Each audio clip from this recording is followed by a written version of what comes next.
اعوذ باللہ من الشیطان الرجیم، بسم اللہ الرحمن الرحیم۔ انجینئر مبشر شاہ آپ کے ساتھ حاضر ہے۔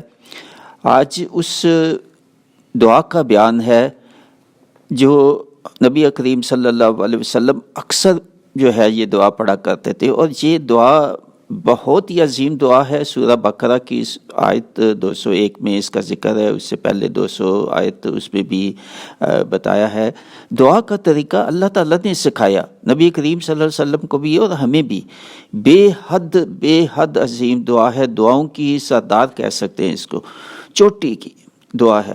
تو اس میں اللہ تعالیٰ نے کہا کہ دعا 200 آیت میں کہ دعا صرف مال و دولت کے لیے نہ مانگو، جب مال دولت کے لیے مانگو تو اس میں بلائی آخرت کی بھی مانگو، دونوں میں، اس سے قبولیت میں اضافہ ہوگا دعا کی۔ تو 200 میں تو یہ کہا کہ